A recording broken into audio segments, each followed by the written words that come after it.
नमस्ते।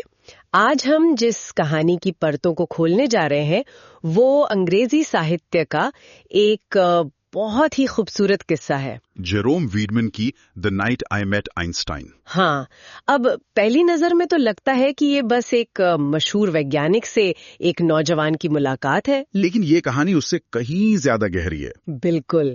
हमारा मकसद आज सिर्फ कहानी को पढ़ना नहीं, बल्कि ये समझना है कि कैसे एक छोटी सी मुलाकात में इतने बड़े इतने गहरे सबक छिपे हैं। और हम ये देखेंगे कि कैसे एक इंसान जो खुद को संगीत के लिए क्या कहते हैं अयोग्य मानता है, पूरी तरह से टोन डेफ, हाँ, उसे दुनिया का एक महानतम दिमाग संगीत की खूबसूरती महसूस करना सिखा देता है। ये कहानी असल में उस सोच को ही चुनौती देती है कि कुछ चीजें बस कुछ खास लोगों के लिए बनी होती हैं। तो चलिए सीधे कहानी के उस सीन में चलते हैं। लेखक, जो उस वक्त एक नौजवान है, एक बहुत ही आलीशान डिनर पार्टी में है। माहौल थोड़ा फॉर्मल है और मनोरंजन के लिए एक नामी पियानिस्ट को बुलाया गया है क्लासिकल म्यूजिक बजाने के लिए। लेकिन लेखक के लिए ये कोई मनोरंजन नहीं है।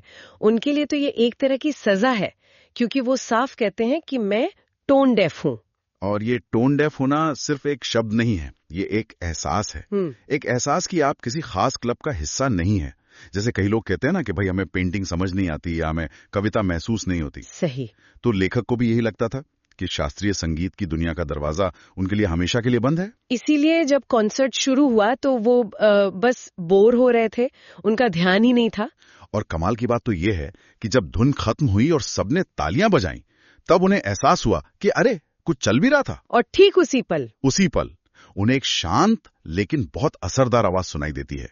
क्या आप बाख के संगीत के शौकीन हैं? वो मुड़कर देखते हैं तो बिखरे सफेद बालों वाला एक चेहरा, आंखों में एक अजीब सी चमक और मुंह में पाइप। चेहरा जाना पहचाना था। लेकिन वो पहचान नहीं पा रहे थे कि ये है कौन।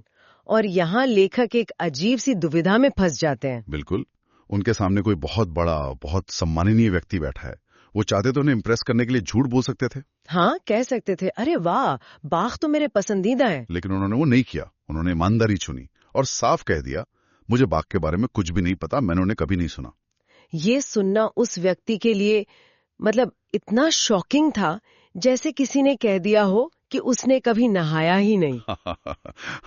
हाँ, ये तुलना कमाल की है। इससे पता चलता है कि उस व्यक्ति के लिए, आइंस्टाइन के लिए, बाघ का संगीत कितना स्वाभाविक था, जैसे हवा, पानी। और यहीं से कहानी का असली जादू शुरू होता है। लेखक अपनी झिझक तोड़कर उस व्यक्ति को बताते हैं कि मैं टोन डेफ हूँ, मैं संगीत को समझना तो चाहता हूँ पर समझ नहीं पाता। अब सोचिए, वो व्यक्ति जो अल्बर्ट आइंस्टीन थे, क्या कर सकते थे? वो कह सकते थे, ओह कोई बात नहीं, और किसी और से बात करने लगते। बिल्कुल। पर उन्होंने ऐसा नहीं किया। उन्होंने इसे एक चुनौती की तरह लिया, एक शिक्षक की तरह। उन्होंने कहा कि संगीत को समझना गणित समझने जैसा है। ये सुनकर तो लेखक और भी घबरा गए होंगे। हाँ, एक तो संगीत वैसे ही समझ नहीं आ रहा, ऊपर से गणित का नाम ले लिया। लेकिन आइंस्टीन का समझाने का तरीका वो कमाल का था। उन्होंने पूछा, क्या तुम गुणा भाग कर सकते हो? लेखक ने कहा हाँ। तो आइंस्टीन ने समझाया, तुम वो इसलिए कर सकते हो क्योंकि तुमने पहले जोड़ घटाव सीखा है। संगीत भी बस ऐसा ही है। ये बहुत बड़ा सिद्धांत है। आज की शिक्षा प्रणाली में इसे स्कैफोल्डिंग कहते हैं। मतलब आप किसी मुश्किल चीज को सिखाने के लिए पहले एक आसान नींव तैयार करते हैं और फिर धीरे धीरे उसके ऊपर ज्ञान की इमारत खड़ी करते हैं। बिल्कुल। आइंस्टाइन ने लेखक के लिए ठीक यही किया। वो उन्हें अपने साथ एक दूसरे कमरे में ले गए जहां ग्रामोफोन रखा था। और उन्होंने कोई बहुत मुश्किल संगीत नहीं बजाया, बाख या मोजार्ट नहीं, उन्होंने जॉन मैकॉर्मिक का गाया एक बहुत ही सरल और सुरीला गीत द ट्रम्पेटर बजाया और लेखक से कहा, इसे गाकर सुनाओ। सोचिए जरा, लेखक के लिए कितना अजीब रहा होगा। दुनिया का सबसे बड़ा वैज्ञानिक उनसे एक गाना गाने को कह रहा है। लेकिन यही तो जीनियस का तरीका था। उन्होंने सबसे पहले लेखक के मन से ये डर निकाला कि वो गा नहीं सकते। उन्होंने उस गीत को बार बार बजाया, तब तक जब तक कि लेखक उसे गुनगुनाने नहीं लगे। और फिर वो एक एक करके मुश्किल गीतों की तरफ बढ़े। पहले 2 नोट वाले, फिर 3 नोट वाले। वो असल में लेखक के कानों को संगीत का जोड़ घटाव सिखा रहे थे। जो बात लेखक को सबसे ज्यादा हैरान कर गई वो ये थी कि आइंस्टाइन इस काम में पूरी तरह से डूब गए थे। हाँ, उनका पूरा ध्यान सिर्फ लेखक पर था। लेखक ने बाद में लिखा, मुझे ऐसा महसूस हुआ जैसे मैं उस वक्त दुनिया का सबसे जरूरी इंसान हूँ। ये बहुत बड़ी बात है। एक महान व्यक्ति किसी दूसरे इंसान को इतना महत्वपूर्ण महसूस करा रहा है। ये उनकी एक बेहतरीन इंसान और शिक्षक होने को दिखाता है। सच्ची महानता शायद ज्ञान का दिखावा करने में नहीं, बल्कि उसे विनम्रता से बांटने में है। बिल्कुल। और जब आइंस्टाइन को यकीन हो गया कि लेखक ने संगीत की पहली सीढ़ी पार कर ली है, तो उन्होंने ग्रामोफोन बंद किया और कहा, ठीक है नौजवान, अब हम बाख सुनने के लिए तैयार हैं। तो वो दोनों वापस कॉन्सर्ट हॉल में जाकर बैठ गए। ये उस पूरे प्रयोग का असली इम्तिहान था। क्या अब लेखक को संगीत की दुनिया में एंट्री मिलेगी या वो दरवाजा अभी भी बंद रहेगा? और इस बार आइंस्टाइन ने कोई मुश्किल निर्देश नहीं दिया, कोई थ्योरी नहीं समझाई। उन्होंने बस एक बहुत ही सरल और गहरी बात कही। उन्होंने कहा, बस खुद को सुनने दो और कुछ नहीं करना है। Just allow yourself to listen, that's all there is to it. ये सलाह तो जिंदगी की कई पहलुओं पर लागू होती है ना? इसका मतलब है कि जब आपने बेसिक सीख लिए हैं, तो उसके बाद दिमाग पर ज्यादा जोर मत डालो, विश्लेषण करना बंद करो और बस अनुभव को महसूस करो। अपने डर को, अपने पूर्वाग्रहों को पीछे छोड़ दो और बस उस पल में मौजूद रहो। और नतीजा? जादू हो गया। लेखक को पहली बार संगीत की धुन वो समझ आने लगी। उन्हें सुरों का उतार चढ़ाव, उनका पैटर्न, सब कुछ महसूस होने लगा। वो अब सिर्फ शोर नहीं था, वो एक भाषा थी। एक ऐसी भाषा जिसे अब वो समझने लगे थे। लेखक कहते हैं कि उस रात के बाद उन्होंने वो धुन कई बार सुनी, लेकिन वो कभी अकेले नहीं होते। वाह! उन्हें हमेशा अपने पास वो बिखरे बालों वाले, पाइप पीने वाले शख्स का एहसास होता है, जिसकी आंखों में एक असाधारण अपनापन था। सोचिए, आइंस्टाइन ने सिर्फ संगीत सुनना नहीं सिखाया, उन्होंने उस संगीत के साथ एक खूबसूरत याद जोड़ दी। अब वो संगीत लेखक के लिए सिर्फ एक कला नहीं, बल्कि एक गर्मजोशी भरा मानवीय अनुभव बन गया था। और कहानी का अंत तो इससे भी शानदार है। कॉन्सर्ट खत्म होता है, मेजबान उनके पास आती हैं और वो लेखक को गुस्से से देखती हैं और आइंस्टीन से माफी मांगने लगती हैं। हाँ, कहती हैं, डॉक्टर आइंस्टीन, मुझे बहुत अफसोस है कि इनकी वजह से आपका इतना समय बर्बाद हुआ और आप कॉन्सर्ट का मजा नहीं ले पाई। देखिए, यहाँ पर दो दुनियाओं का टकराव साफ दिखता है। मेजबान के लिए कॉन्सर्ट सुनना एक सामाजिक गतिविधि थी, एक इवेंट था, और लेखक के साथ बिताया गया समय उस इवेंट से एक भटकाव था। मतलब समय की बर्बादी। बिल्कुल। लेकिन आइंस्टीन के लिए जो हुआ, वो उस कॉन्सर्ट से कहीं ज्यादा महत्वपूर्ण था। आइंस्टीन का जवाब हैरान करने वाला था।